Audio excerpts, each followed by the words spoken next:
Hey there, Pony fan. Welcome to another Friendship is Magic review with me, the Stupid Private. Today I'm looking at Inspiration Manifestation.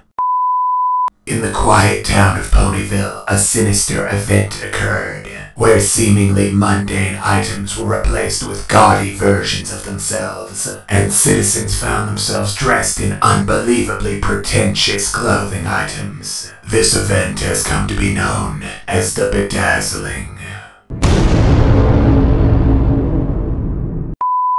The pony behind this reign of terror is, of course, Rarity, and it all begins when the carnival comes to town, and Rarity has to make a booth for the puppet guy. But her work doesn't work out, so it's Spike to the rescue. While Rarity's stuffing her face with ice cream and bawling her eyes out, Spike heads off to the ruined castle in the Everfree Forest to find a little magical assistance. While exploring the library, he discovers a helpful and not at all evil spellbook. The unholy powers within give Rarity the ability to create anything she imagines. It's a good thing she didn't think of the Stay Puft Marshmallow Man. And thus begins the Bedazzling. It's just small changes at first, but as Rarity goes on, she gets more and more ambitious, until she's remade whole sections of the town to suit her own aesthetics. And as soon as she has poor little Ponyville crushed beneath her hoof, she plans on making over every city in Equestria. But Spike can't sit back any longer. He destroys the book, but that's not enough. He finally has to confront her with the truth about her behavior, and that banishes the evil forces that have taken control of his beloved fashionista. And the episode ends with Spike having learned a valuable lesson about standing up to your friends. I like Inspiration Manifestation. Starting off, it's a Spike episode, and he has a different vibe from the rest of the main six. And in keeping with the theme of Season 4, Spike has to confront his typical behavior, which has become a problem in a new situation. He cares about Rarity and wants her to be successful, but when he finds that he's both given her a dangerous magical object and been enabling her bad behavior, he needs to stand up to her for her own good. I like that angle. It shows just how much he cares. The relationship between the two is dealt with pretty well, with Spike's crush on Rarity being obvious and a nice nod to continuity. Also, they have good chemistry together.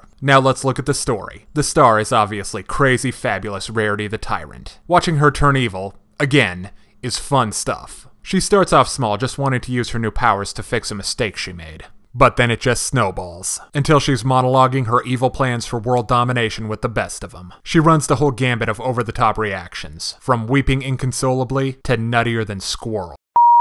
And it's awesome. Now let's talk comedy. Inspiration Manifestation is a funny episode. Seeing Rarity's zero to crazy act is great, and Spike being blissfully unaware of just how evil that book is was pretty funny. All the members of the main six are on hand to get in on the comedy antics too. Fluttershy has the best of these scenes in my opinion. Also, the puppet guy was a lot of fun. I liked how he made the puppets act things out while he was talking. Also, he's probably Snip's dad. Art-wise, this episode has a lot of stuff going on in the background. There are tons of returning characters, like Vinyl, Octavia, Filthy Rich, Rarity's parents, the mayor, and Bulk Bicep. The designs on the Rarity-fied town are hilarious, like if Liberace was the city planner or something. And the always great expressions were in full force, especially when Rarity went off the deep end.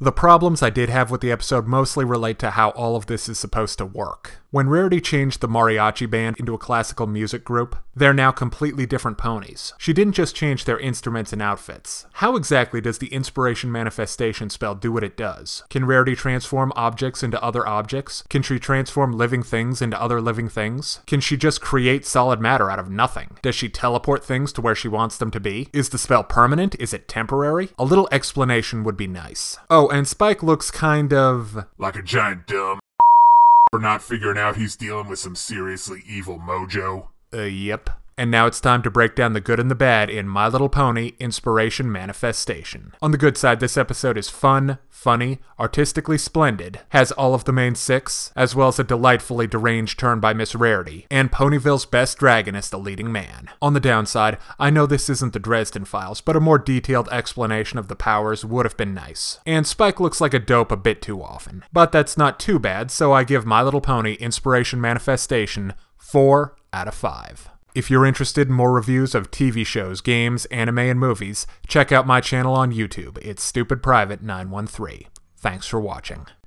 Hey kids, today's show is brought to you by the letter 4 and the number potato! I'm a Stupid Private.